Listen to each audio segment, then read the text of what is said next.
So we will start with a paper, Automated Planning for Linear Shipping Fleet Repositioning by, well, many people, but Kevin is going to give the presentation. That's great. Thank you. Yeah, this is a paper with a lot of co-authors, Amanda and Andrew Coles at King's College London, Christian Kroer, Adam Britt, two master's students at IT University Copenhagen, and my advisor, Rune Møller Jensen. And also, I'd like to thank Mikkel Mødov-Siggaard and Sean Long, who helped us with data gathering and problem specification at Maersk Line, our industrial collaborator. So, what's the motivation for this problem? Globally, there's about 100 repositionings monthly, and I'll get into what a repositioning is in a second. The cost is from $200,000 to $1 million per vessel, and a vessel is one of these, a big ship carrying lots of containers. Maersk Line estimates they saved $100 million last year repositioning by hand. So you can imagine what we could maybe do with automated techniques. The outline for my talk today: first, I'm going to go over what the problem is. What is this problem of fleet repositioning? Then I'll talk about the PDDL domain that models this and discuss three solution methods. First, linear temporal optimization planning, a novel method combining partial order planning and linear programming. Then some modifications to the POPF planner in order to handle this domain and solve it efficiently. And then a mixed integer program that also models the domain in sort of an OR approach. Finally, I'll give you some computational results and conclude. So what are linear shipping services? Well, it's sort of like a bus route. Essentially, linear shipping is it consists of cyclical routes that call ports on a weekly schedule. And this schedule is very important to linear shipping. It's what separates linear shipping from other forms of maritime transportation. And following this schedule is one of the critical components of any optimization in the linear shipping domain. So services consist of multiple slots. And each slot has one vessel in it. So the AC3, for example, would have maybe 5 or 6 slots. And in each of these slots you have a vessel, and say it starts at Yokohama on a Sunday, and then it starts sailing. And on the next Sunday, that vessel would be maybe in Xiamen, China. And you'd also have a vessel at Yokohama again sailing around. So you have this regularity every week, a vessel in each port. Then what is repositioning? When the economy changes and production shifts between different countries, liner shipping networks have to be updated. If a liner shipper doesn't update their networks, they're going to go out of business. So we did a case study with Maersk Line where they were creating a new service called the Intra-WIXA, that stands for West Coast South America. And this new service needed 3 vessels. However, those vessels aren't in South America. There's very rarely extra vessels available over here. They were all in Asia. One of them was on the CHX service. And so we need to move those vessels from the services they're on to this new service in a cost-efficient manner. In fact, we want to find the optimal cost solution for moving those vessels. One way to do that would be to simply just naively sail across the ocean. I mean, that's one option, just sail. The problem is that that's really expensive. So let's look at some options for making this process cheaper. The first option is a sail-on service. So let's look at the AC3 service, for example. We could take a vessel from the CHX service, sail it over to the AC3, and then join the AC3 service, essentially removing the vessel already in the AC3. We'll just ignore it in our optimization now. It doesn't matter anymore. And we'll sail instead on the AC3, bringing the cargo along the service across, say, to Balboa, and then we can join the Intra-WIXA. This is much cheaper than having one vessel sailing here and one vessel sailing here. Now we're sailing one vessel across, and even better, we don't have to perform the backhaul. On a lot of liner shipping services, the backhaul is an empty sailing because of trade imbalances. There's almost no cargo going here, so we don't have to do it anymore. That saves a lot of money. Another option is to sail with equipment, and by equipment, I mean empty containers. So in Delhi, they manufacture refrigerated containers. There's a lot of extra containers there, but there's no fruit in Delhi. The fruit is over here, and they need refrigerated containers to send it to the markets across the world. So we can take a vessel, sail it up here, grab some empty containers, and bring them over to South America. And that's essentially lowering the costs for the network, because otherwise Maersk Line would have to maybe hire a ship or sort of bump customer cargo to move those containers. Another option is slow steaming. So if we look at these vessels can sail at different speeds. They have a maximum and minimum speed that they can sail at. So we look at the cost of sailing. If you sail fast from Yokohama to Los Angeles, up there somewhere, it would cost about $900,000 if you sailed in about a week and a half, very fast. However, if you sail slowly, it takes 2.5 weeks or so, $485,000. That's a huge savings of money just by going slowly. So we want to try to find plans for sort of optimal plans where we can slow steam our vessels and still make our time deadlines. Finally, we're going to respect cargo flows. I don't take an explicit view of cargo flows in this model, but we use actions that don't significantly disrupt the cargo flows in the network. So what are the difficult components of this problem?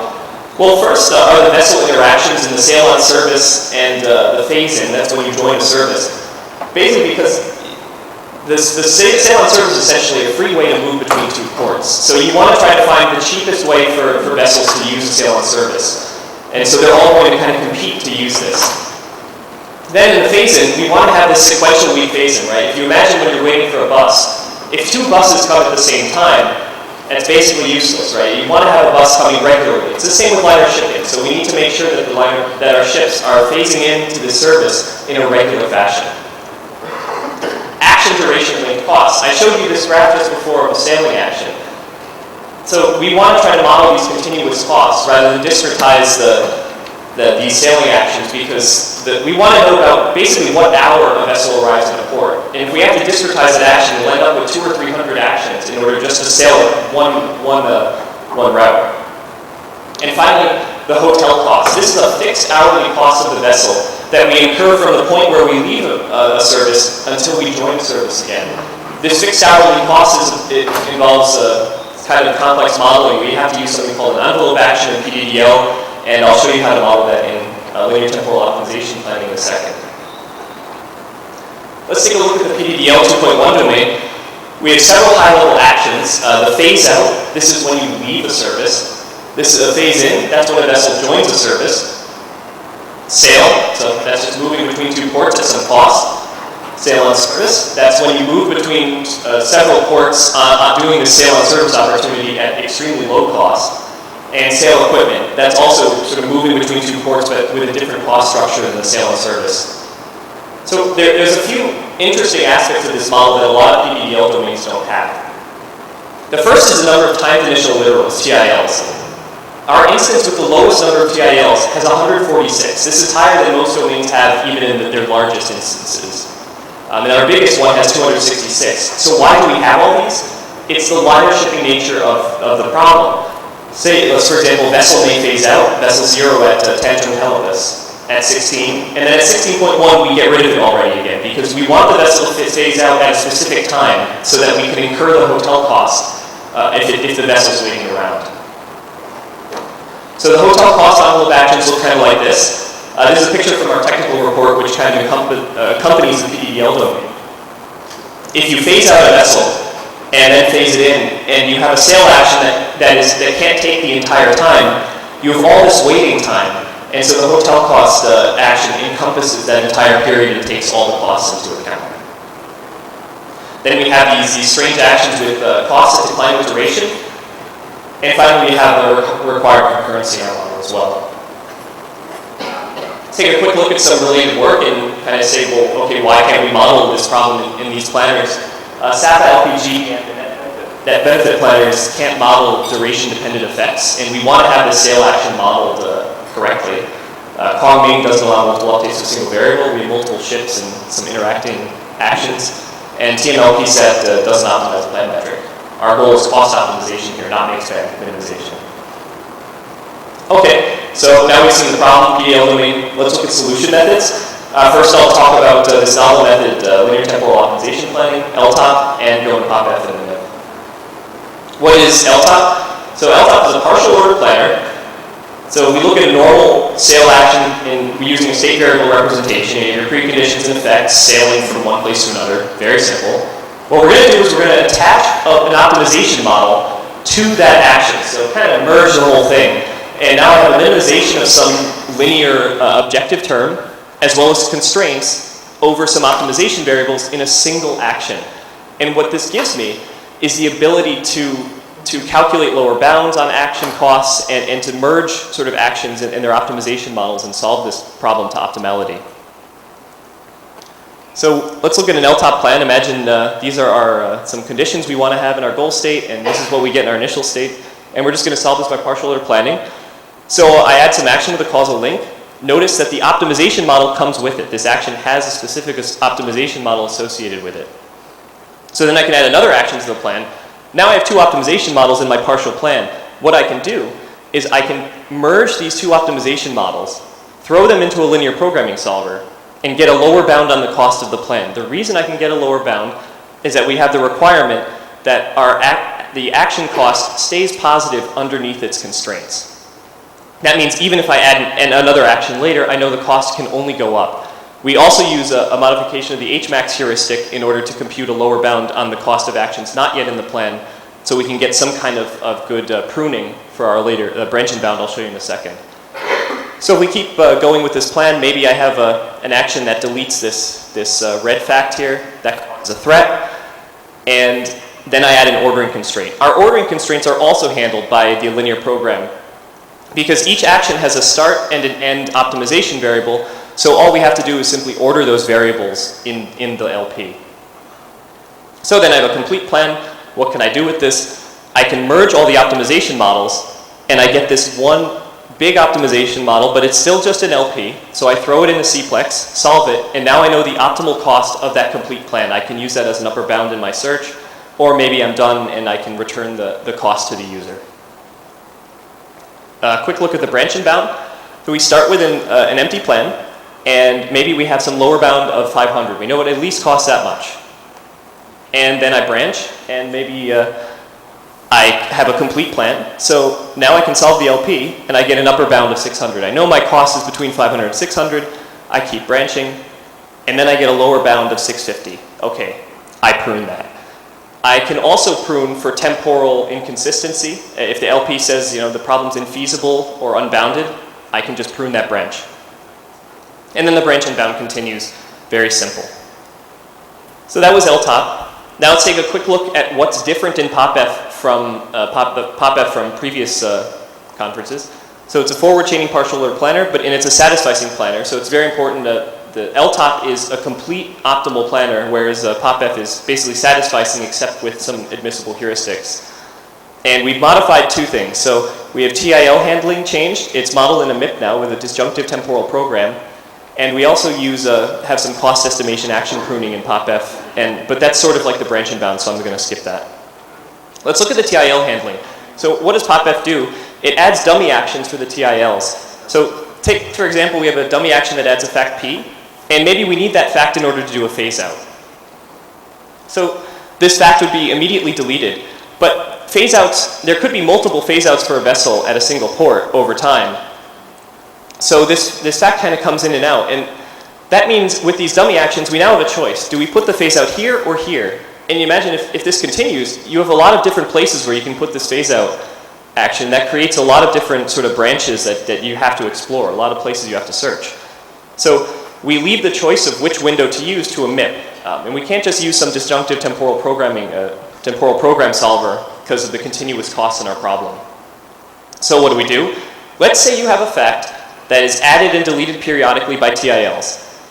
In the first case, if no action adds or deletes F, we can add the following constraints where step I is a continuous variable telling us what layer of the plan we should use this fact in. This is where the fact becomes true. This is where the fact becomes false. These are coefficients. WIK is a binary variable indicating essentially whether we're using that window with that fact. And then we just have a mutual exclusion constraint so that we only accept one window for the fact. You don't want to use multiple. Then we have a second case where no action adds F. Actions with a precondition on F delete F. So we're going to add these constraints again, but we're also going to add this constraint where capital F is all the layers of the plan that refer to fact F. And we're just going to constrain those to be at most one of those layers. Okay, that was our small modifications to POPF. I'll get into a few more of them later in the results.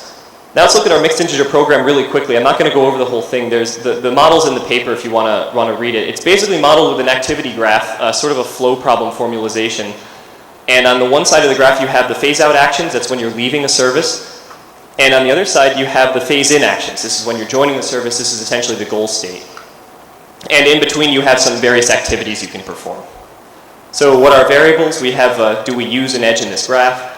Is an action used? This W is an auxiliary variable in the model.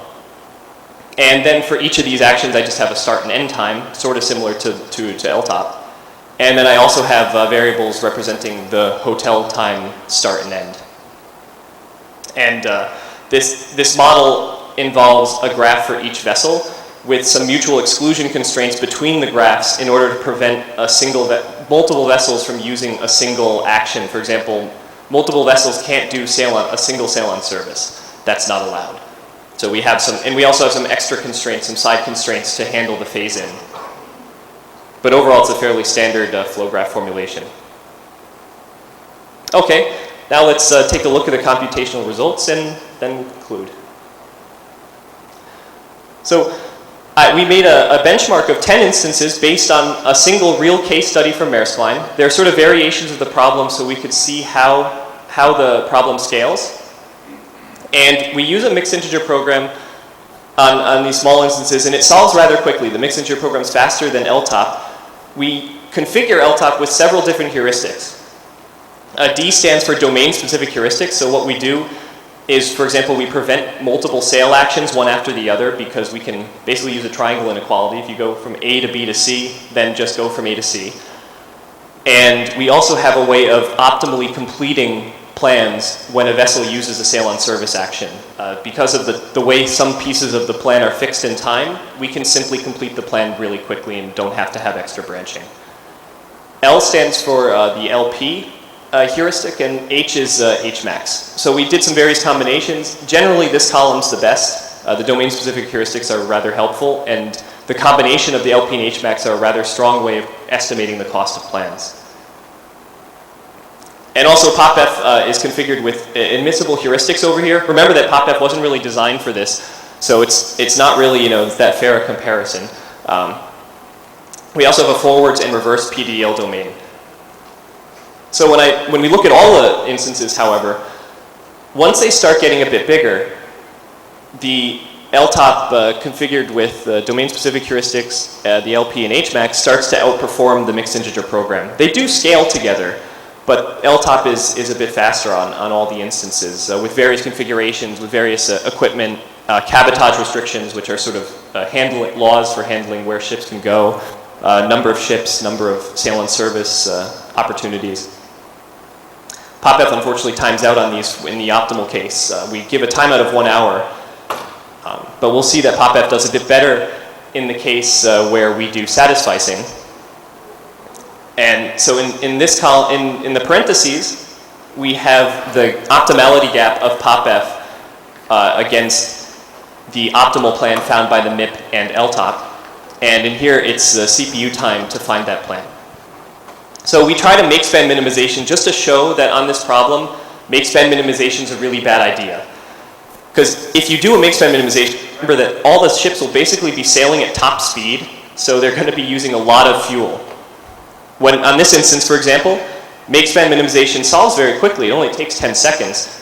But we get an optimality gap of 15 times worse than the optimal solution. So it's unacceptable to our industrial partner to have solutions like that. In our standard column for PopF, we're using these new TIL abstraction techniques, as well as doing something else with the MIP. We don't actually solve the MIP to optimality in every step. We only have to solve the MIP in the goal states. Otherwise, we just solve the LP relaxation, because that's much faster. Solving a MIP at every step is just too slow. And just to show that this TIL abstraction technique actually works, when we turn it off, the optimality gap increases by quite a bit. The solutions simply aren't as good. And also, okay, now looking at all the results, when we don't use this MIP relaxation technique, the results are also not quite as good. I mean, their answers are found fairly quickly. However, the optimality gap is often rather high. And then finally, we used a reverse domain because we thought, well, LTOP works in reverse and worked fairly well. Maybe because PopF is using a forward domain, the performance isn't as good. Oddly enough, though, the reverse domain actually didn't really give us much improvement. It's actually worse than the forward domain in PopF. So to conclude, we're kind of left with a question, what is this problem? Should this fleet repositioning problem be modeled with a MIP, automated planning? It kind of goes on the border between planning and operations research techniques because the graph in the MIP isn't actually all that big.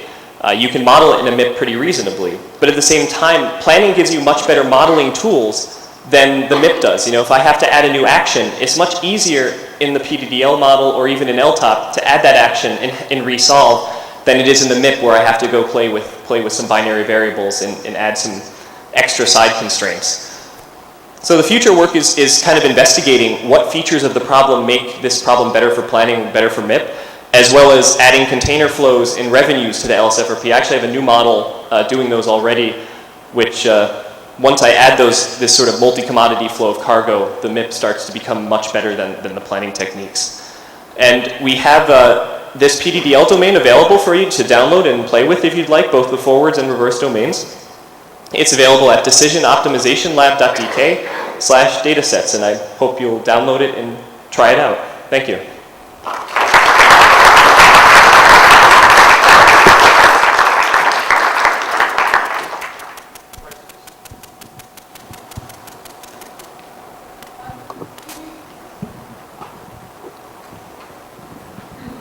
So it's really nice to see a direct comparison between MIP and planning on a problem like this. I think that's incredibly useful.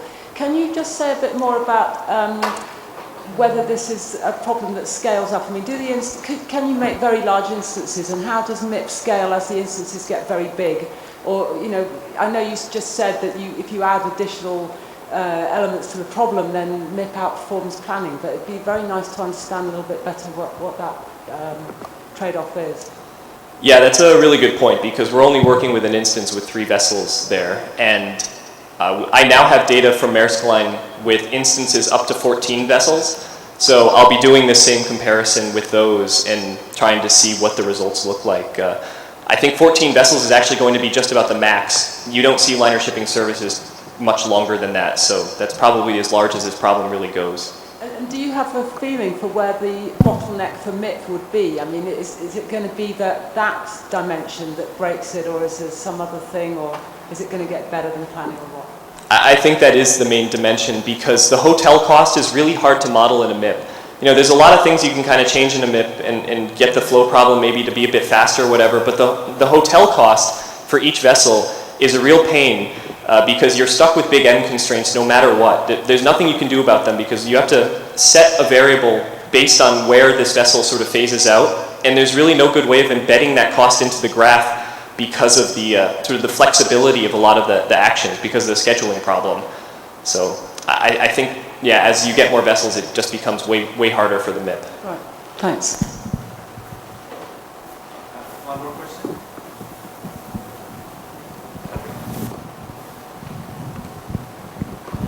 So you mentioned that you had required concurrency in the problem. So I'm just wondering, do you actually have required concurrency, or is it because of that's the only way you can encode the hotel cost and time windows and things like this? Yeah, I mean, I think so that's the only way I can encode the hotel costs in PDDL. Yeah, in LTOP, I don't need envelope actions, which is kind of nice. I can use these optimization variables in there. So I suppose it's maybe I don't actually need it if you use a different modeling format. Well, or if there was another. If there was another. I mean, LTOP doesn't accept PDDL. It doesn't. I just wrote this planner myself. It's not like some advanced planner or anything.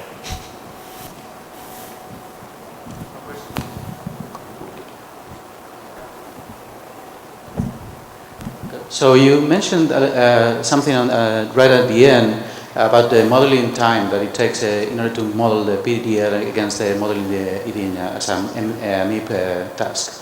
So what in the order of what you are talking? Is it about 1 day more, or is it a week, or so how would you evaluate the time? I think that's the challenge with MIPS because it really depends what you're adding. For example, say I want to have the vessel support being repaired at some point. These vessels have to be repaired every 4 years, and you might want to do that during a repositioning. I could just add an action to the PDDL model, repair. Very simple. It would be a iterative action of about a week.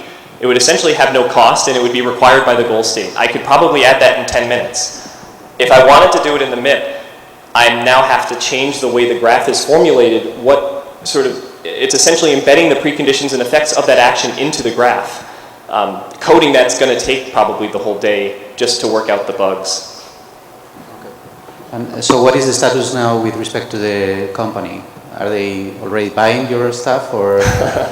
No, not yet. We are trying to do a more close kind of prototype collaboration and see sort of how our results stack up. That's the next step, is really comparing our results against what they've done, and trying to get this research more into practicality. Okay, thank you. So while the next speaker goes and prepares herself, is there someone from, so Steve, are you giving the talk? At some point you will have to come here and then give me the slides and so on.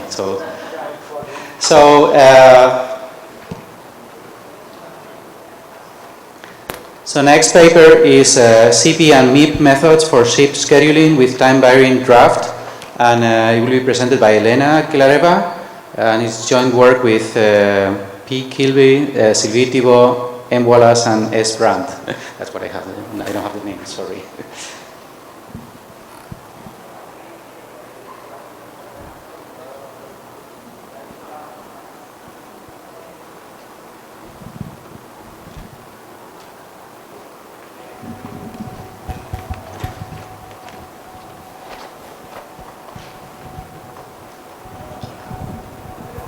Hi everyone, my name is Elena Kellereva and I'll be telling you about ship scheduling with time-varying draft.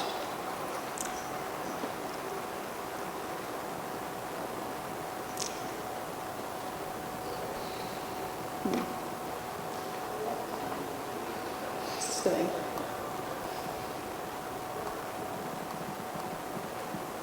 It's very busy right now. Yeah.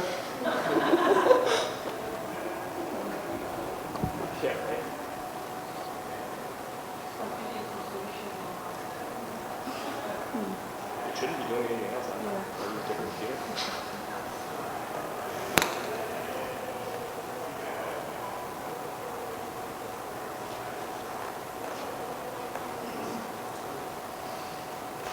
Did you press that button? No, I pressed.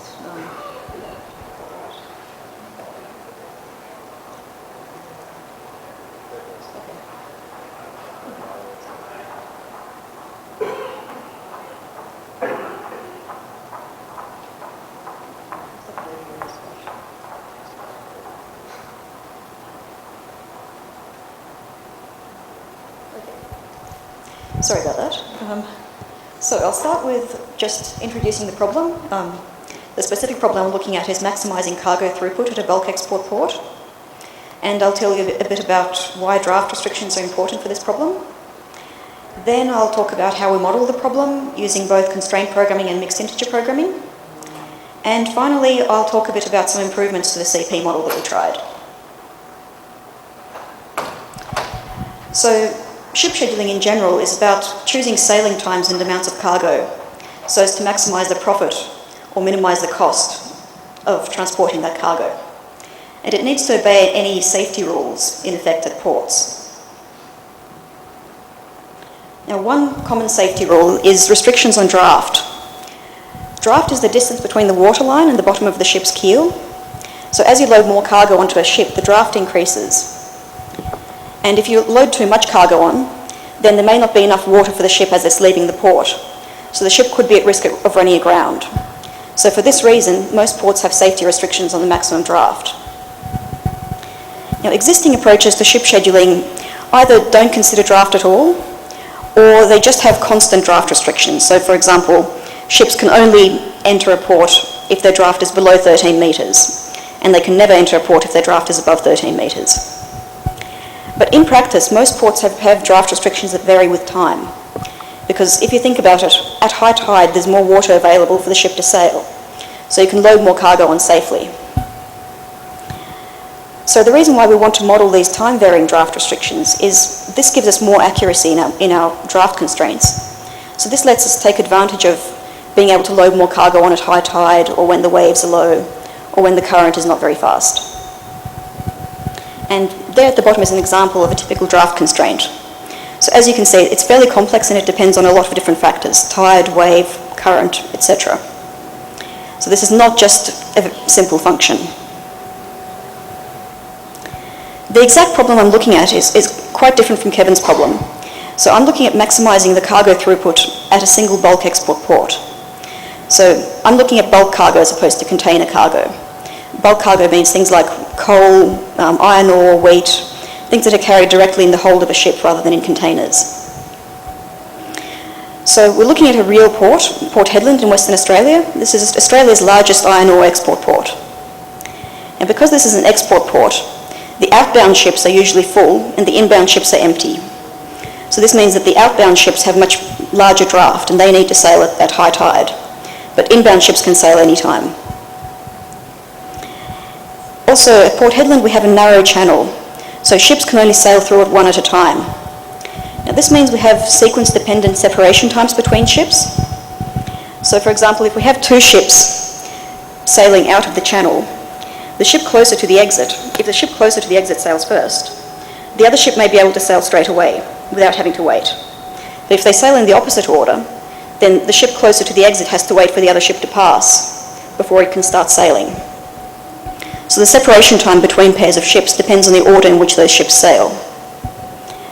And the objective for this problem is to maximize the total cargo carried on this set of ships, because the amount of cargo carried depends on at what time of the tide the ship sails. And there on the right is just a picture from the control tower at Port Hedland. So you can see a couple of ships in the background. So we actually have, our model has been implemented in a commercial system, which we demoed on Wednesday. So the way that works is you select a high tide that you want to schedule ships for. You select several ships you want to schedule. For each ship you need to enter several input parameters, as shown here. And then the system prints out a result. So the x-axis here indicates the time at which the ship sails. The blue curve in the background is the height of the tide plus the depth of the water. And the height of each bar is the draft that each ship sails with.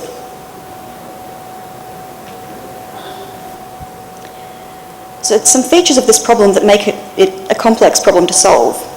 First of all, we're trying to solve it to optimality, because these are really huge ships, so even 1 centimetre of extra draft means you can load 130 tonnes more iron ore onto an average Cape-sized bulk carrier.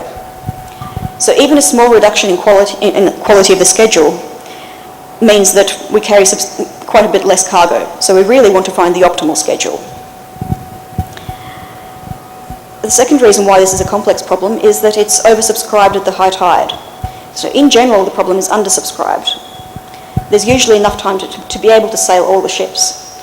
But all the ships want to sail close to the peak of the high tide so they can carry the most cargo. So around the peak of the high tide, the problem is very tightly constrained. The third reason why this problem is complex to solve is we're using a time index formulation. Because the draft changes over time quite quickly, we need to model it with these just by specifying the draft at 5-minute increments. Because it depends on tide, waves, etc., it's not possible to specify it just with a simple function. And the fourth reason why it's a complex problem is that the constraints are very sequence dependent. As I mentioned before, the separation times between ships are sequence dependent, but the constraints on availability of tugs, which are the small boats that are used to help the ship enter and leave the port, these are even more sequence dependent and even more complex. And I'll talk about those in a few minutes. So the basic CP model without tug constraints is fairly simple. We have some constraints on the earliest time at which a ship can sail. That's the earliest time that it's ready, loaded and ready to go. We have some constraints that specify that if we have incoming ships, the berths that the ship is going to must be empty before the ship arrives. Then we have constraints on separation time between ships to make sure that if something goes wrong with the ship in front, the ship behind has enough time to stop so they don't run into each other. And the objective function that we're optimizing here is maximizing the total cargo for this set of ships. So that's the draft multiplied by the tonnage per centimetre of draft for all the ships that are included in the schedule. So this basic model without the tug constraints, we compared it against existing approaches, such as constant draft without time variation, and a manual scheduling heuristic that's used in practice by schedulers at Port Hedland. So this is a really simple example with just 3 ships and the separation time just being half an hour between each pair of ships, no sequence dependence. But even for this simple example, we find that constant draft and manual scheduling don't find the optimal schedule. So with constant draft, because we have to have just one draft limit that has windows wide enough for all 3 ships, it means we have to have a draft limit of 18 metres here.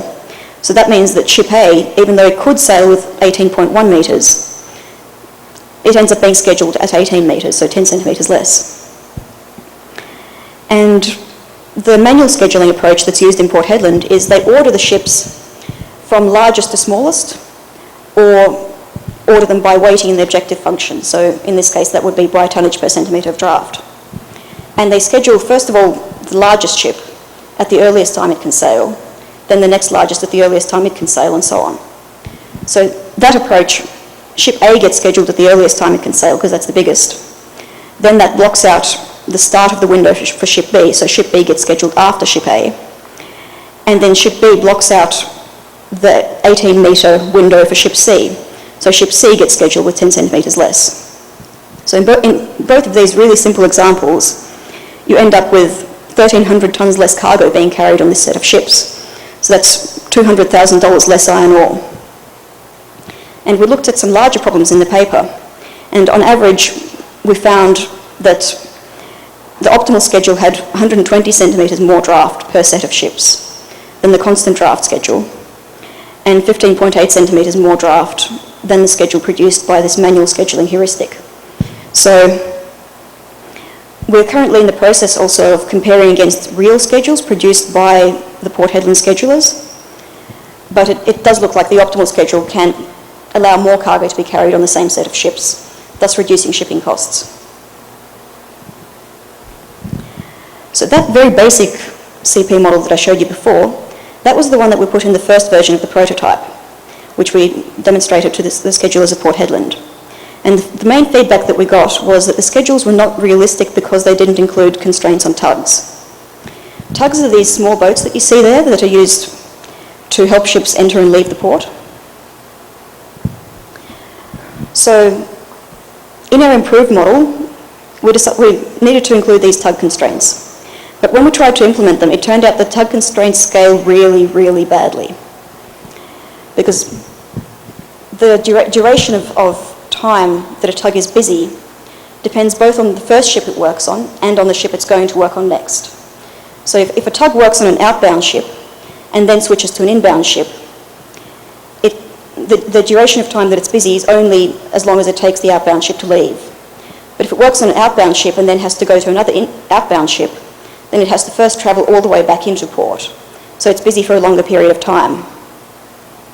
So the first approach we tried for modelling the tug constraints was just allocating tugs to ships. But this was really, really slow and it couldn't solve even very small problems. So then instead we tried counting the number of tugs that were busy at each point in time. So this was a bit faster than allocating tugs, but the turnaround time, the time that each tug is busy, is still sequence dependent, so we still had to keep track of the origins and destinations for each tug. So this was still too slow. So the approach that actually worked was based on 2 key assumptions. First of all, at Port Hedland we have a narrow channel, so ships can't pass each other in the channel. We can only have one ship sailing through at a time. And secondly, at Port Hedland the berths are close together compared to the length of the channel. So this means that the travel time for a tug from the berth out to sea, or vice versa, can be considered independent of berth location. Now this second assumption in particular is not going to apply at every port, but just from a quick look at the maps of about 10 ports, it looks like it should apply in about 9 of those cases. So we think it's going to apply in the majority of ports, but there probably will be some where it doesn't apply. So for those ports we will need to extend our tug model. But if these two assumptions apply, then that means that incoming and outgoing tugs can be tracked separately. So this allows us to split a sequence of ships into 4 different scenarios. And in each scenario, we can model the tug constraints separately and that they don't affect each other. So we either have a set of outgoing ships one after the other, or a set of incoming ships, or we have an outgoing ship followed by an incoming, or vice versa. So the tug model is quite complex. I'm not going to go into all the details of that, but it's explained in more detail in the paper. But as you can see, even with these 4 scenarios, it's a lot more complex than just the basic CP model I showed you earlier. We also model this problem as a mixed integer programming model, which is, the model is quite similar to the CP one, just all the constraints linearized. And again, it's explained in more detail in the paper. So we implemented both models in Minizinc and solved the CP model using the G12 finite domain solver and the MIP model using the OSI CBC solver. And we tested them using problems of varying number of ships and varying levels of constrainedness. So the problem sizes range from 4 ships to 10 ships, and they sound like quite small problems, but they are actually realistic. So at Port Hedland, the record for the maximum number of draft limited ships sailing on a single tide has been 5. They want to move up to about 9 ships over the next 5 years. So these are realistic size problems. The different problem types that we modelled included either all ships outbound or ships travelling in both directions. And also we looked at problems which were very tightly constrained, had very narrow sailing windows. So problems with all very big ships. Or with wide windows, so a mix of bigger ships and smaller ships. And with a 5-minute cut-off time for the calculation. We looked at some search strategies for the CP model, and these are described in this paper. And for the MIP model, we'll let the solver choose the strategy. So the results show that the CP model is much faster than the MIP in all cases. But it's possible that maybe the MIP may be able to do better with other solvers, other search strategies, or a better model.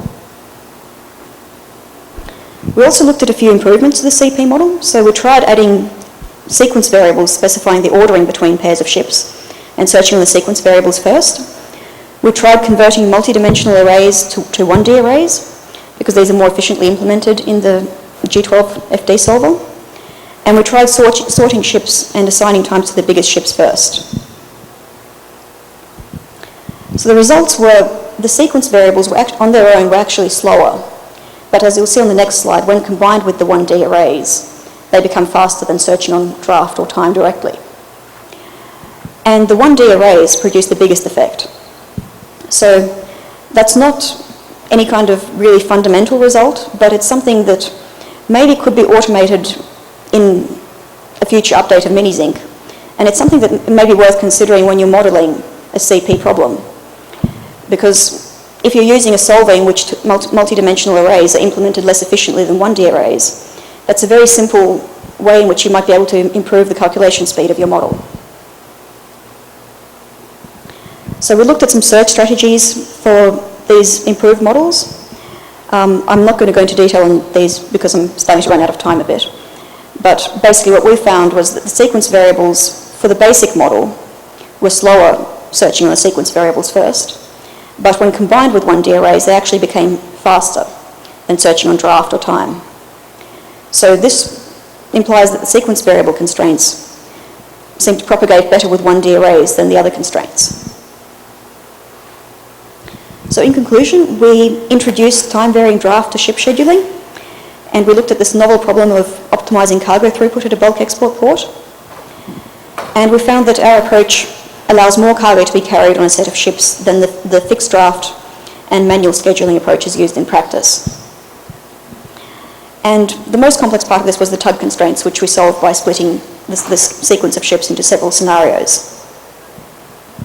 We found that CP is faster than the MIP model for solving this problem, and we looked at 3 improvements to the CP model, of which the 1D arrays produced the biggest effect. So that may have implications for other CP models, for solver design, and for possible future Minizinc improvements.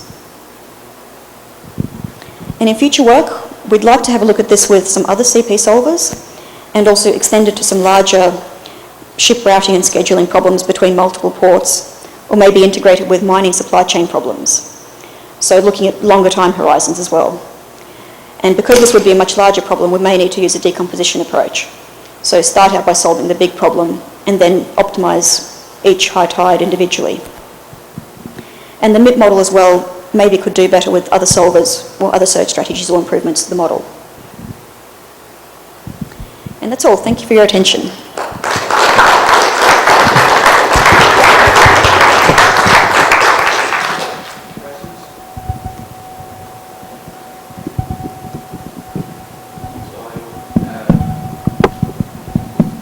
Make the same question as before. So, how far are you from selling the company or the port, in this case, your technology? Well, they've paid for the prototype, and the schedulers have actually tested the commercial system, and they like it. That they definitely are interested in buying it. It's basically just a matter of deciding when they want it, how much they want to pay for it, those kinds of details. So they're definitely interested in getting it. Okay, yep. Great. So, okay. Are there any other aspects of the model that you've had to leave out, or is this basically the full problem they're interested in solving? That's basically the full problem at the moment. There may be, there's a few issues that we left out because for Port Hedland specifically they're not going to be a problem, such as there's different sizes of tugs in practice, and so some tugs can be used on some ships and not on other ships. But at Port Hedland that doesn't constrain in any situation. There's always enough of the tugs that can be used for all ships. So we didn't implement any differences between tugs.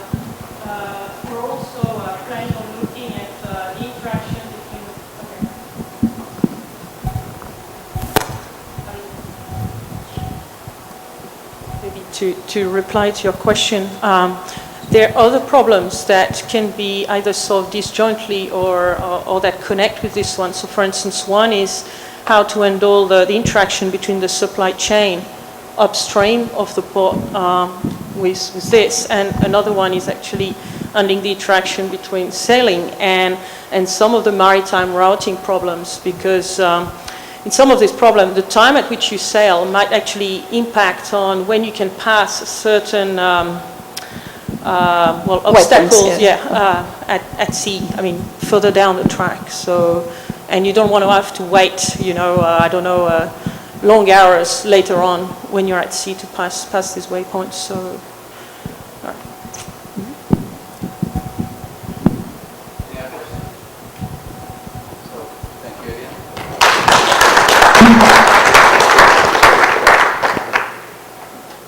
So the next talk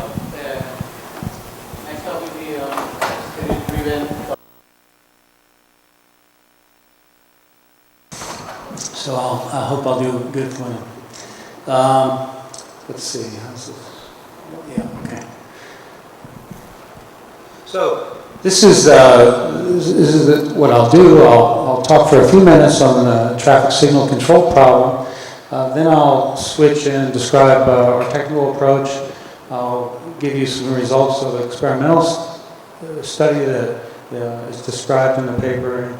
And actually, since the paper's been submitted, we've been engaged in a pilot implementation of the strategy. And so I'll talk for a few minutes at the end about the results that we're getting there, and then give some concluding remarks. So, traffic is a great problem to work on. Everybody can relate. I'm sure you've all experienced this kind of situation.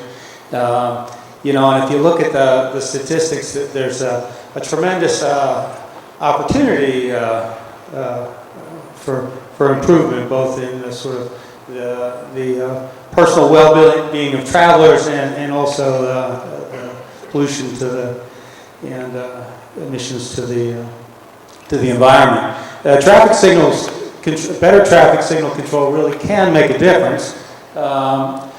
it's generally recognized, at least in urban areas, which has been our particular focus, that traffic signal control improvements are really the biggest payoff for reducing congestion. You can get 10 to 20% reduction in travel times, you're expected to get that, by just doing some amount of coordination over basic non-interconnected signal systems.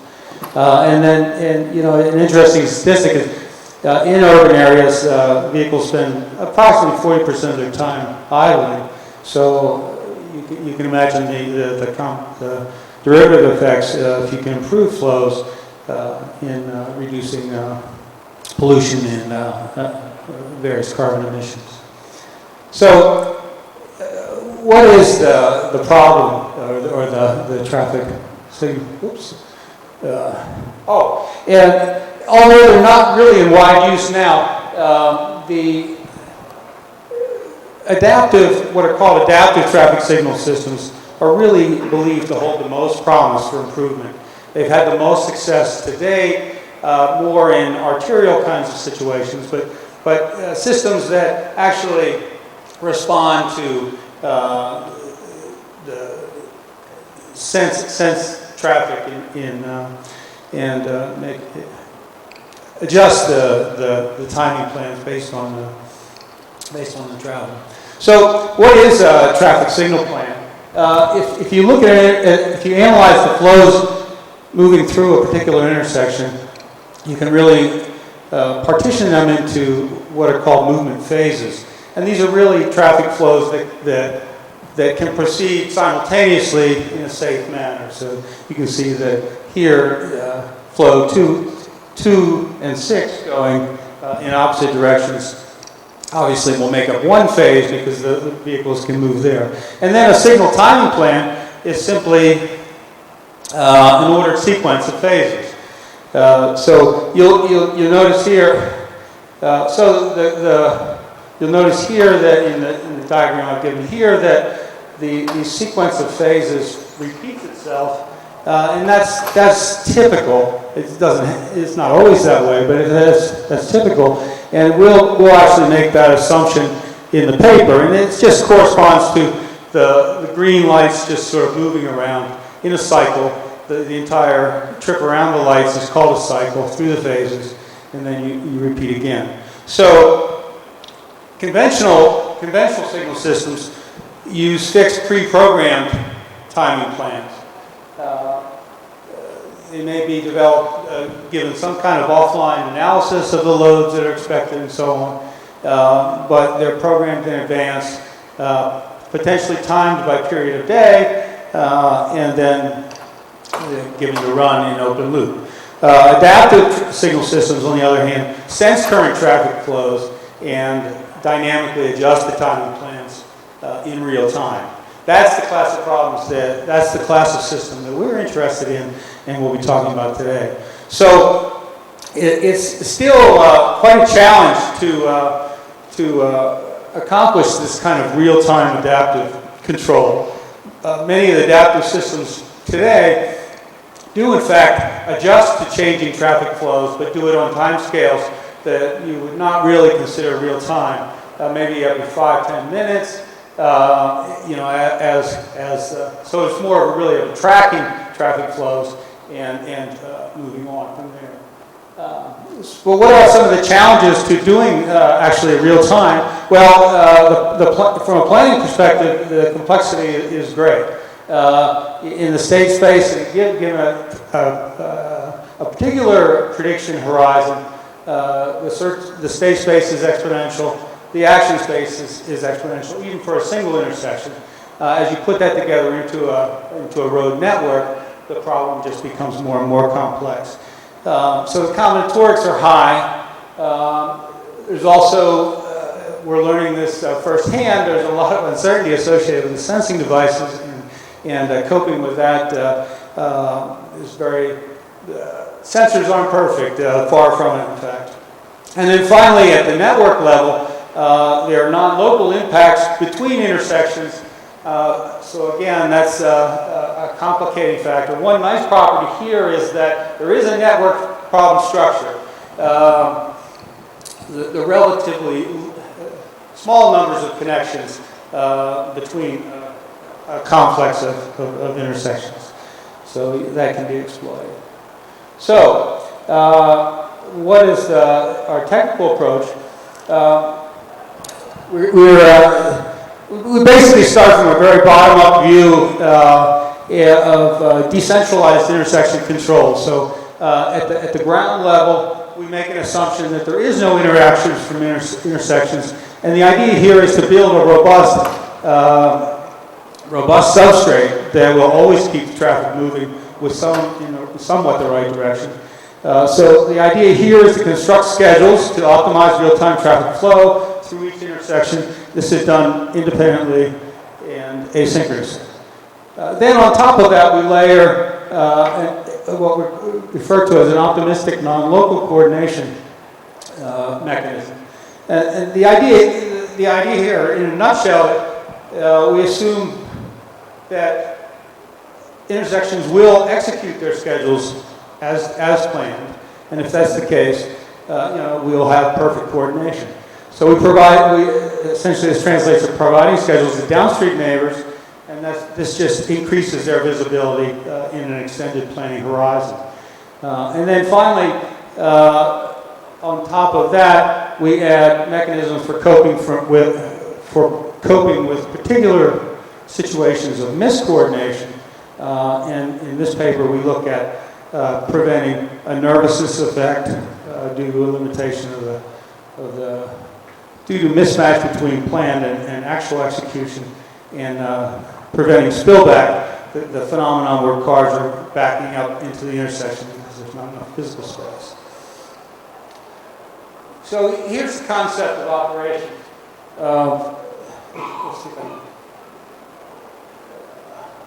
This is taken from our pilot implementation here, but the idea is current traffic conditions are extracted from sensor data streams.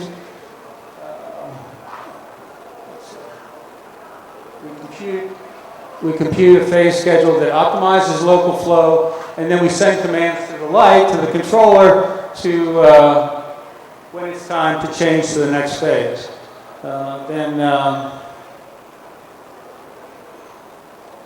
Schedules are also communicated to the downstream neighbors. That indicates what's coming. And then this whole process sort of operates in a rolling horizon fashion where we repeat the cycle every few seconds. Do the sensors just see the first car there, or do they see further down? They see farther down, essentially. We see the vehicle flows over some prediction horizon. So let's take a look at some of the components. First of all, let's look at the core intersection control. The basic idea here is to treat online planning as a single machine scheduling problem. We exploit aggregate representation of traffic flows to identify the input jobs.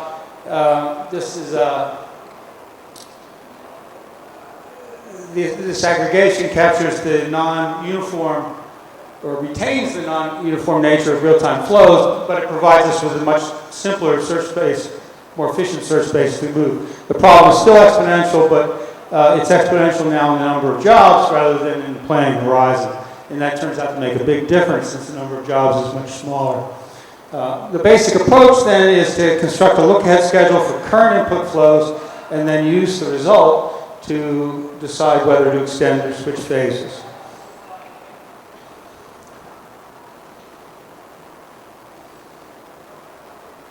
So here's the kind of representation of the flow representation that comes as input to the system.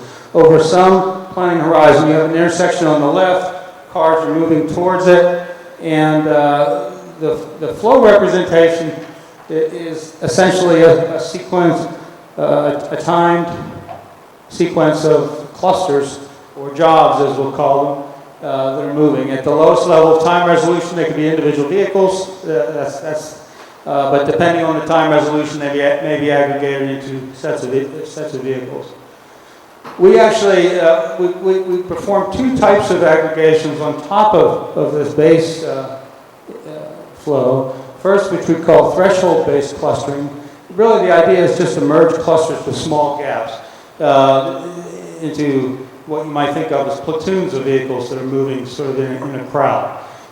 So you can see that there. A second kind of cluster aggregation that we'll take advantage of is what we call an anticipated queue. One aggregate cluster is obviously the set of vehicles that are sitting in the queue waiting for the light to turn. The idea of the anticipated queue is really you just add to that those vehicles that are sitting in the queue and those that will arrive at the queue before the queue clears. So here's suppose we have two flows, input flows 1 and 2 here, green, one's got the green light, the other's got the red, and what we'll consider to be a schedule will be a sequence of all the clusters. So that'll be basically the basic scheduling problem, to sequence the clusters. Once I have a schedule, that implies one or more planned single sequences, depending on the exact timing of the sequence changes. So once I have a schedule, I can translate that into a planned sequence. So then the problem is going to be, the problem we'll solve is to minimize the cumulative delay of all jobs subject to basically timing constraints on safety and fairness. So safety is the yellow period and maybe the all red period when you're switching phases so that cars are safely separated. And fairness, there's typically a minimum and a maximum green time associated with every phase so that each vehicle will get some attention. The core scheduling strategy then, how we solve that problem, we use a forward dynamic programming search. A new job is added at each decision stage.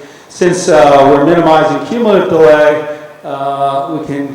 we can establish some fairly strong pruning conditions, and dominated solutions are eliminated at each stage.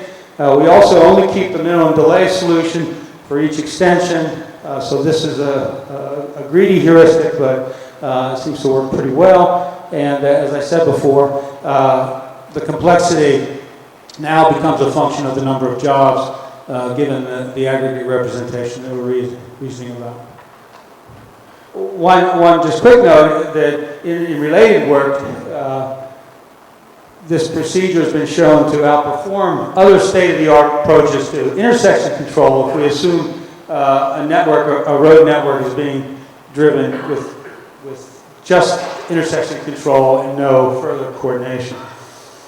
But we're interested here in adding coordination to the mix, and as I said before, the basic protocol is essentially to optimistically assume that all neighbors will follow their schedules and communicate planned output flows to downstream neighbors. So the idea here is very straightforward. We communicate, we build a schedule, communicate it to our downstream neighbors. They use that to extend their prediction horizon and can generate in an expanded planning horizon, can take in those predicted flows into account. Some properties of the basic coordination mechanism is quite scalable, since communication is only restricted just to direct neighbors. But at the same time, you do have the ability with a sufficiently large planning horizon to incorporate the impacts of sort of non-local, multi-step, multi-intersection impacts. One final, but again, for that coordination to work, we assume that everything is operating perfectly, that we're executing schedules exactly as planned. There are two situations that where we need to cope with miscoordination. Since the intersection controller treats jobs as indivisible, it solves the problem as a preemptive or a non-preemptive scheduling problem. It is possible that a planned output flow can violate the maximum green times of a given phase. So to avoid that kind of miscoordination with downstream neighbors, the post-process is added where input clusters are split as necessary to allow enforcement of maximum green time. And then we just iterate with the intersection scheduler to get a conflict-free solution. Another, as I mentioned previously, the physical capacity of the road could also cause problem in very high congestion periods, a phenomenon called spillback.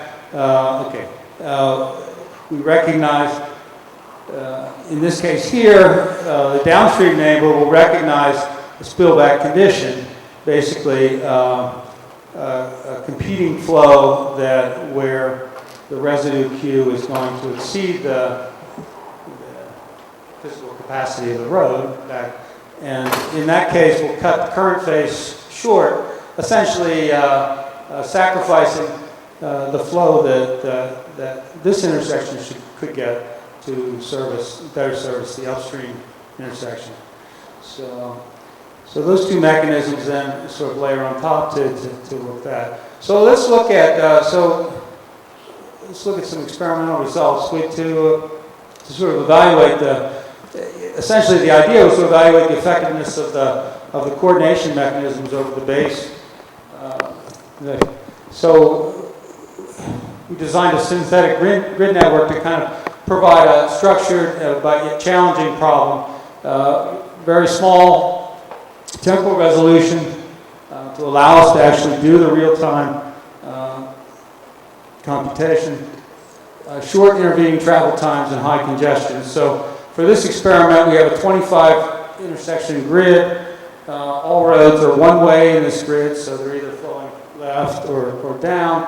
There are two major flows, the flow originating at C and the flow originating at 3, and they generate 3/5 of the overall traffic. So that's really the bottleneck flows, and all other routes have 1/20th of the flow. Simulations run for an hour.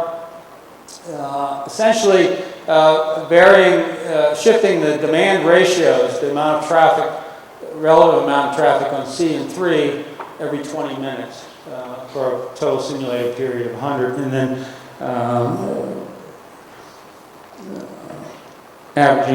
computing the waiting time averaged over 100 runs. So here are some of the results. So what we compared is, first of all, the schedule-driven intersection control mechanism by itself, no coordination, along with this sort of versions of the system that incrementally add more of the coordination. We also compared to two other techniques, a technique called balanced phase utilization, which does coordination by computing cycle offsets and propagating offsets in the network. This is a technique that's used in many contemporary adaptive systems.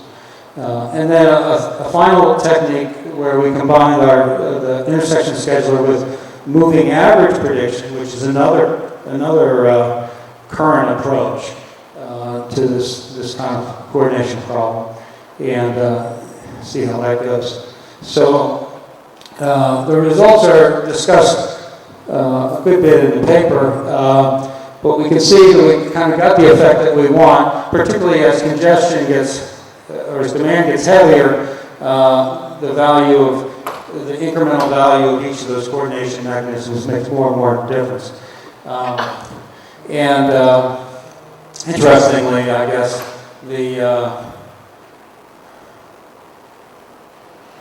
the competing techniques actually fare pretty badly here, particularly as the demand moves higher. I think there's a discussion in the paper also where we looked at varying the horizon extension of the thing. The bottom line is that for any horizon we tested, the largest horizons we tested, the computation times really never exceeded maybe 20% of a second, 0.2 seconds. So we really are solving this essentially order of the magnitude faster than previous techniques. But I'll leave that to you, and I just go and spend a minute or two talking about a more recent activity. So for the last 6 months or so, we've been actually trying to do a pilot implementation of this strategy in an area of Pittsburgh. The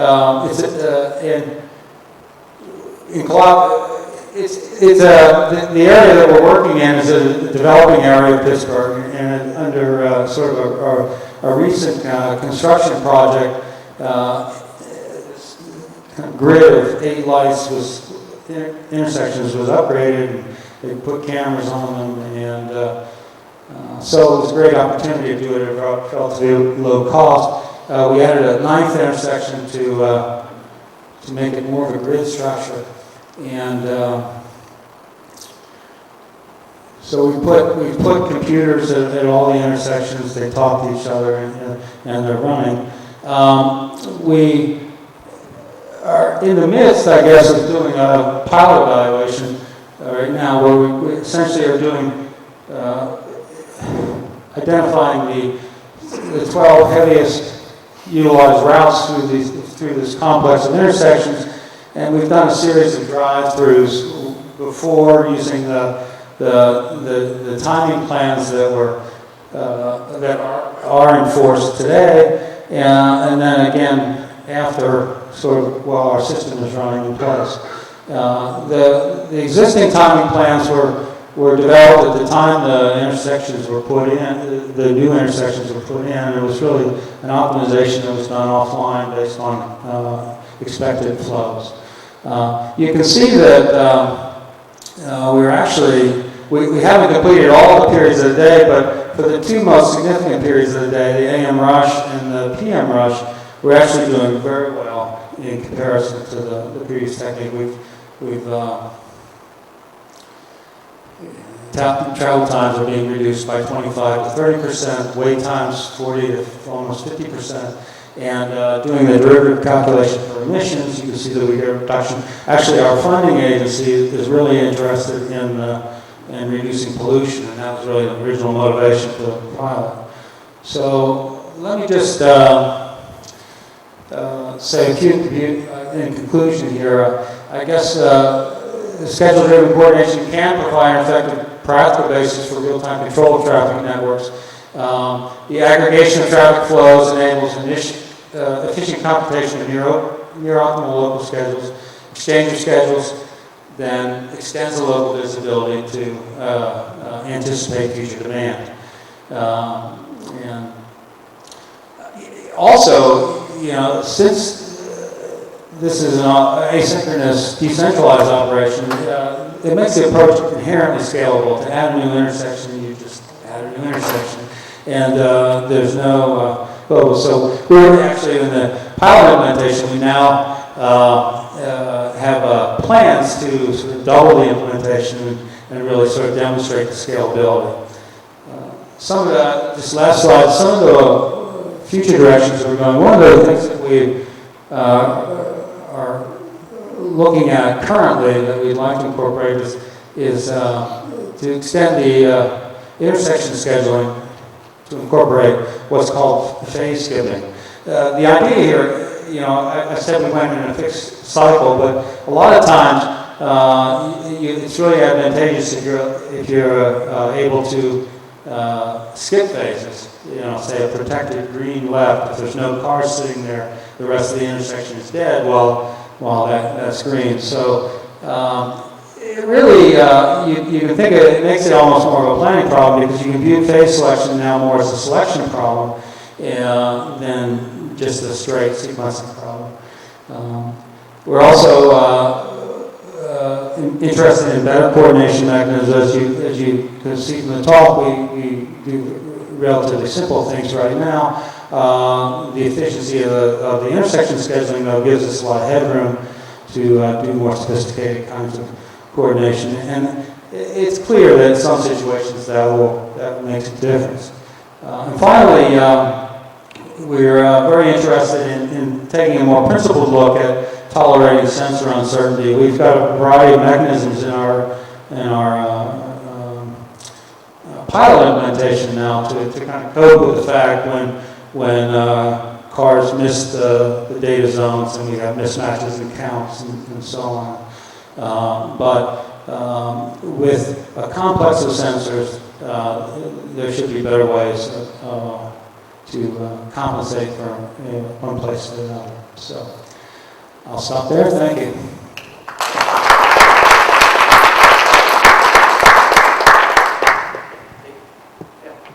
Yeah. Oh. Thanks, Steve. It was a great piece of work. First an observation and then a quick question. I visited traffic control centres in the UK, and I think we discussed this a little bit yesterday. They do use Scoot, and they basically the traffic managers tell me they just sit back and let Scoot do the job. It would be really great to see a comparison between Scoot, which is an adaptive system used around the world actually, and this. That would be really, really interesting. And the second, the question is, would this scale to a whole city centre?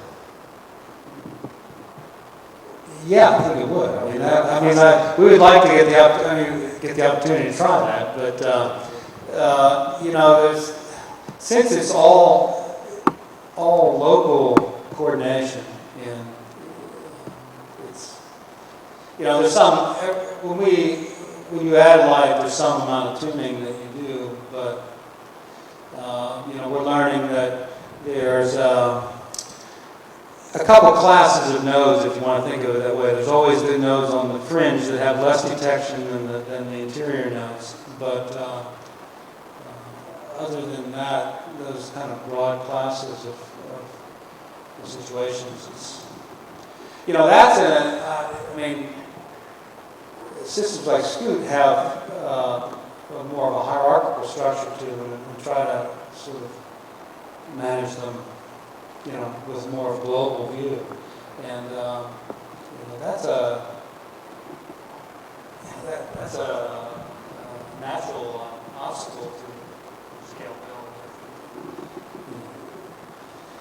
It's a lot of complexity that we don't have to deal with, basically, to get bigger.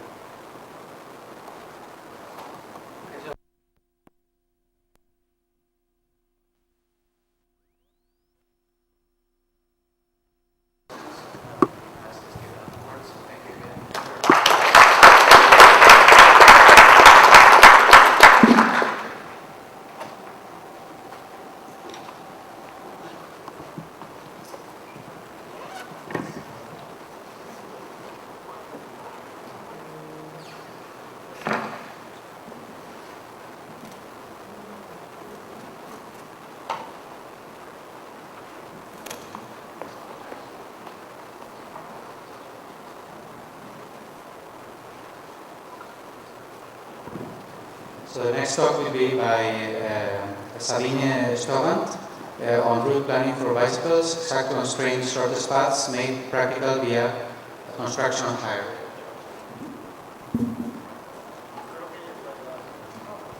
Thank you. So yeah, today I want to present my work about exact constraint shortest path. More exactly how we can speed up query answering, several magnitudes, to answer queries like route planning for bicycles. This is just an example for a large range of applications you might think of in this scenario. So let me give you a bit of motivation. Why route planning for bicycles? Well, it's one of the examples where one objective is just not sufficient to describe the real goal. So for example, if you want to go from A to B by bicycle, you would like on one hand that the route is short, but on the other hand you would like also to avoid hard climbs. And if you just concentrate on one of the goals, you can see what happens in the map on the right. So the shortest path is given here in red, and the path with the minimal height difference is given in black. And yeah, the black path is about 3 times as long as the shortest path, while the shortest path has a significant high amount of meters to climb, so both are not really satisfying. So what we would really like to have is something like the shortest path, where we have a given limit on the meters we go uphill. And then we really want to have the optimum, right? So you can see the purple path in there is a really nice compromise. It was retrieved by setting a high difference bound to 1.5 times the minimum one. And we see it has significantly less climbs in it than the shortest path, but it's not that longer. So that's what we would like to have. And yeah, what's keeping us from getting it is that this is an instance of the constrained shortest path problem. And that's of course in P Harding channel. So therefore we cannot really hope for polytime algorithms to solve this for us. And so we have to look what we can do to make still some effort in practice. Okay. Yeah, some notations. So what we're given is a graph, or more precisely in this scenario, a street graph. And every edge has 2 costs assigned to it. So the costs in the normal sense and also resource consumption. And we would like to solve this LP. So on period time, there's also revealed the start and the target vertex and some bound on resource consumption. And we would like to minimize the sum costs and while around some resource consumption cannot exceed this given limit. So for our specific application, the costs are the Euclidean distances in 2 or 3 dimensions, however you like. And the resource consumption is the positive high difference. That means that every downhill edge and every flat edge will receive the resource consumption of 0, while the upper edges have a resource consumption that equals the difference of the node elevations. So what I want to show you today is where we can adapt speed-up techniques that were originally developed for the conventional shortest path problem to also speed up our queries with resource consumption, and as a nice side effect, we will also be able to reduce the space consumption significantly. So the focus is really on solving the thing exactly in very large street networks, and while in the paper there are more techniques, I will focus here on contraction hierarchies, which I will present in some seconds. So how can we solve the constrained shortest path problem normally? Well, there's a very wide range of things you can do. You can do LP relaxation and gap closing methods. You can do path enumeration. I will use the label setting algorithm as a basis because it has a nice property that is closely related to algorithms that we use for the conventional shortest path problem. So what a label setting algorithm does is it designs to each node the list of all the Pareto optimal tuples. And Pareto optimal means where optimal with respect to at least one of the metrics, so cost or resource consumption. That means there exists no dominating path. Dominating is just another word for better in both of the criteria. So here's a little example. We want to go from S to T. And the tuples represent cost and resource consumption in that order. And what we do is, well, first we assign to S, of course, 0, 0, as we have not used any cost or resource consumption at the start. We use a priority queue that sorts these kind of labels by the costs. And now we perform edge relaxation. That means we extract the first node from the priority queue, look at all outgoing edges, sum up the labels, and attach new. So in the first step, nothing really special happens, as well as in the second. But now we have a look at node D. We will relax the edges, 1 towards C. C will receive a label with cost of 5 and a resource consumption of 6, and which will be a dominating solution for 511. So we will replace the solution, like you can see here. And now we want to relax the edges from C. And we see B will now get a second Pareto optimal solution assigned to it because the new one has less cost by the higher resource consumption, as well as T gets the second label. And if you go on, we see until the priority queue runs empty, T will receive 3 Pareto optimal solutions, and it depends on the given resource bound which of them we will declare optimal. So for example, if the resource bound is 12, we will select a solution in the middle. If it's 7, we will have to select the path which has a length of 13. Okay? So this is how the label setting algorithm works. And we see it's very similar to Dijkstra's algorithm. So it operates directly on the graph, it uses a priority queue and edge relaxation. There's also a bidirectional inversion. But the difference, of course, is that this algorithm runs in polynomial time. There's always only one label assigned to each node. While here we have, as much as there are paths between the source and the vertex, so there can be an exponential number of labels for each node, and you have to store them, which costs, of course, a lot of space, and you have to relax all of the labels, and which was a lot of time. So people already thought about how we can prune the search space effectively, so that we do not have to look at this many nodes and edges.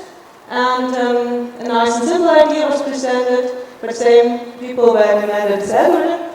And the idea is first to only consider the resource consumption, so we forget about the cost for a moment, and what we do is we build a lower bound on resource consumption, which can be easily retrieved by 2 dice-per runs only on resource consumption from S and T. And when we see something like that, so for example, the node in the middle, it needs at least a resource consumption of 10 to be on any path from S to T. So if you're given a resource bound of 7, you know this node will not be on an optimal path. We can prune it right before.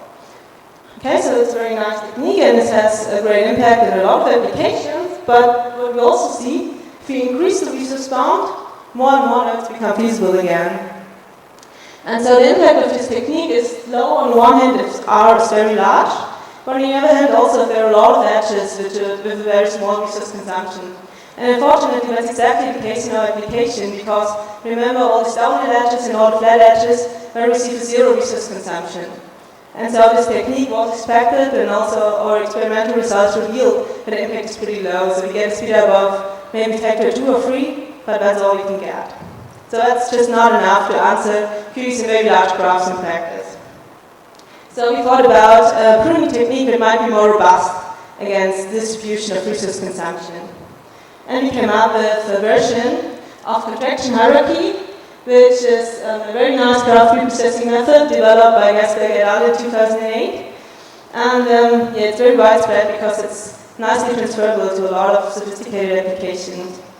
The basic idea is to add additional edges to the graph that allow us to skip a lot of other edges on peak time. And it works as follows. We first assign distinct importance values to all of the nodes. Do not care the moment how we do this. This is some heuristic work.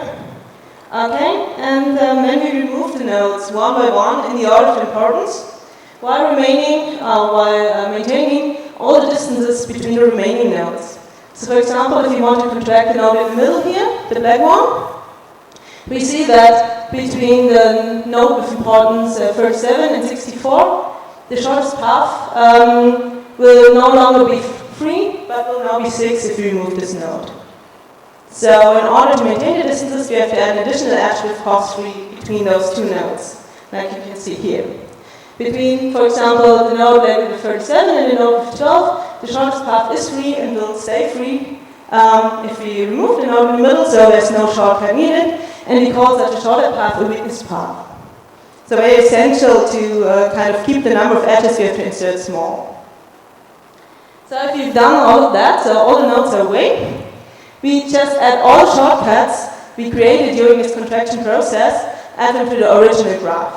And what now happens, very interesting, every shortest path in this new graph, original plus shortcut edges, can be divided in a path that goes first only upwards. Upwards means only to nodes with high importance, and then only downwards until it reaches T, so to nodes with low importance only. And which really decreases the search space significantly, because now we can perform query answering in a bidirectional manner, so we just relax edges to nodes with higher importance in this bidirectional version. So like you can see here, between any of these nodes, there's a path that only goes upwards first and then only downwards. Okay, so that's the crucial part. So now how can we adapt this for our scenario? What we have to do is we have to find a new way of contracting the nodes and maintaining all the optimal paths. And now we do not only have to maintain all shortest paths, but all Pareto optimal paths. Because every long Pareto optimal path is piecewise Pareto optimal, so if we maintain anything on a local level, we can be sure to guarantee optimal query answering in the end. So how can we find a witness? Well, the witness is not only shorter now, but it must dominate the reference path. So we can only omit adding a shortcut if there's a dominating path. Like you can see in this small example, if we look at the node in the middle, the red one, we'd like to contract it. So a reference path will be the one from U to W over V. It has cost of 10 and a resource consumption of 7. And now we look at the blue path, it has less costs, but a higher resource consumption, so this is not a witness. But the green one we see below, it has costs of 5 and a resource consumption of 3. It clearly dominates the reference path, so we know in this case we would not have to insert a shortcut. So, question is of course, how can we find such a dominating path? Well, you will say easy, of course. We know how the label setting computation works, so why not just start the label setting computation in U, let it run until we found a dominating path. If that is the case, you can omit a shortcut. If the PQ runs empty before that, okay, we know we have to insert a shortcut. Well, theoretically this would work, but the problem again is that the label setting computation is very time and space consuming. And while you can say, of course, this is a pre-processing step, I can take a week or so, but this really is the difference between you can really not do it if you do it this way. Unless you have a server farm or you work with Google or something like that. So how can we make this visible for normal hardware? And the idea is that we want to restrict this first to paths on the lower convex hull. Well, what's the lower convex hull? We can represent each tuple as a linear combination of the cost and resource consumption.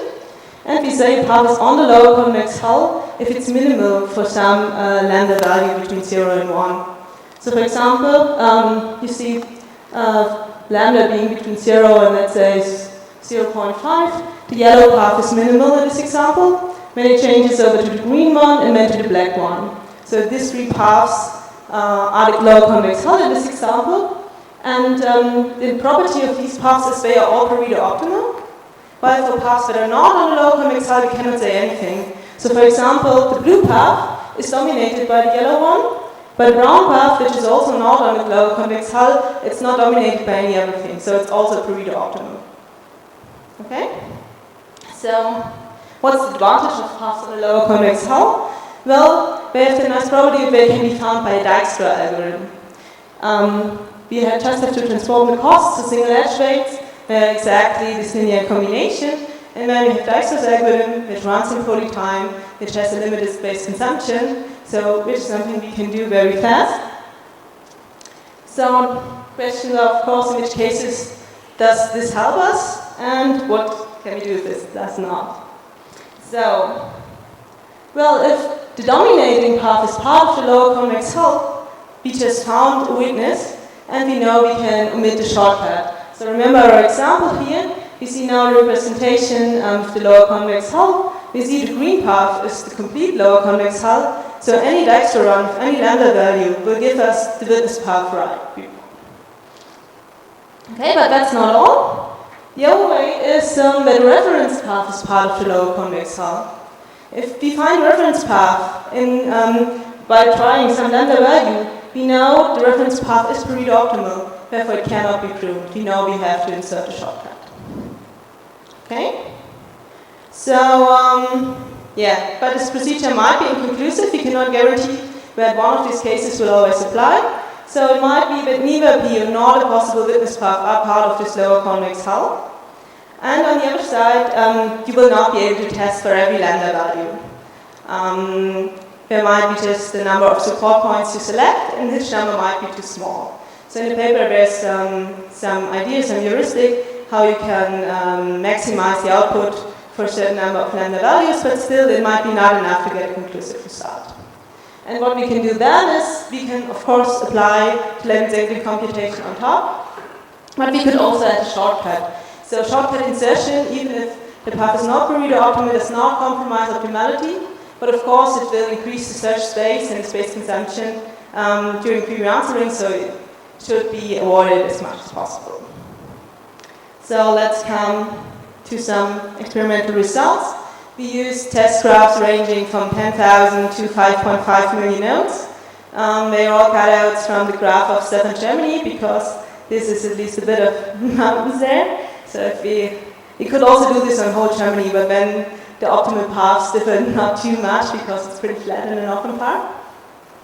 Okay, and we used 3 support points, so 3 different lambda values, for our check procedure, so to search either for a dominating path or a witness path on the lower convex hull, and we get a conclusive result in over 62% of the cases. That means in all of these cases you could save the label theory computation, just use Dexter's algorithm to get a conclusive result.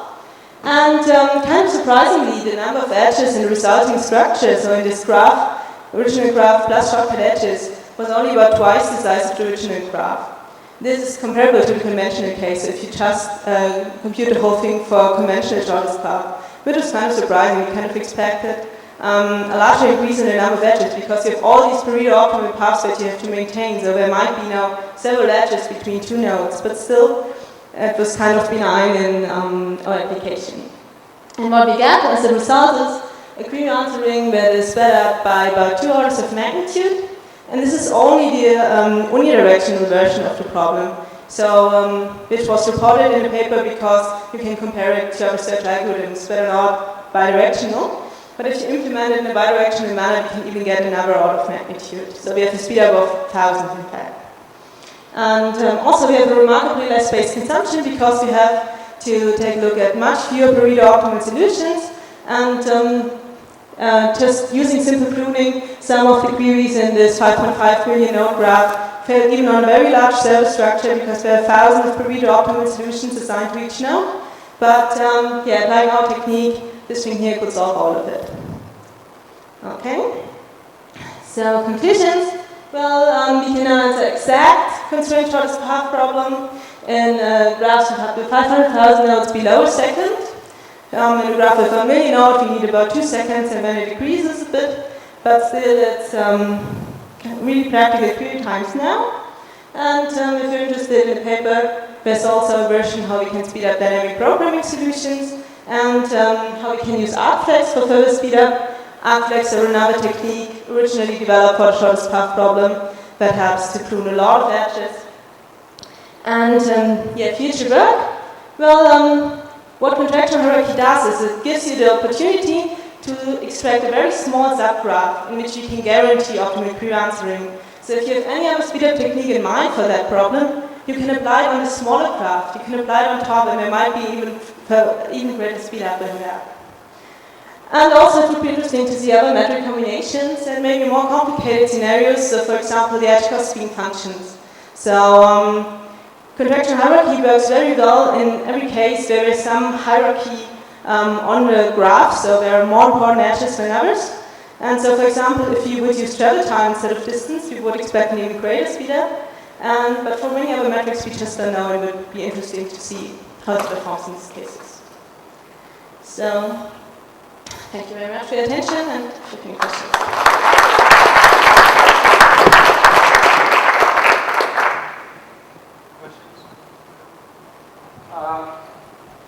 How your algorithm is actually... Thank you. So, how this work is actually different from the Google map and it proposes the bicycle route? Oh, the Google map thing doesn't use constraint shortest paths. It just gives you the shortest, and it does not even that. I think it gives you an approximation of the shortest. So there's no constraints in it at all. There are some constraints like that. It should not be like very busy route. I mean, let's say it should not go to the main street of the... Yeah, that's true. So you can of course prune edges that you're not allowed to use, but that's not constraint shortest path. I mean, it's just taking a subgraph and answering queries in this subgraph and not constraints on this. So you're really not allowed to use them, not you can use a special amount of it. So it's a difference. Okay. I mean...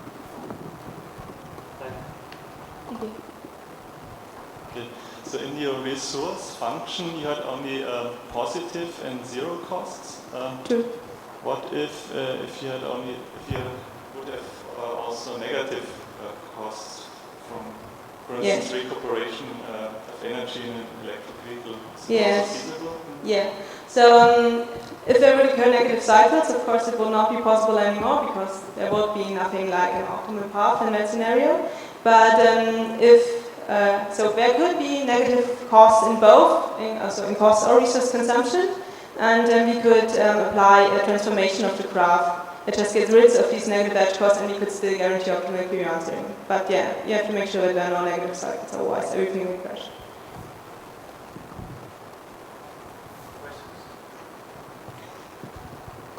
How do we determine, maybe I think I missed that part, how do we determine that where are hard climbs in the path?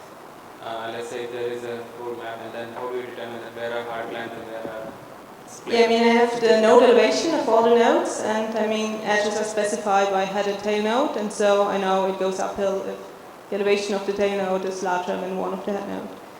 So I mean, it might be a bit simplified because in reality there might be paths between two nodes in OpenStreetMaps that are a bit longer and not just straight line, and they might not be that exact, but I think the data is sufficient to suggest a very nice route.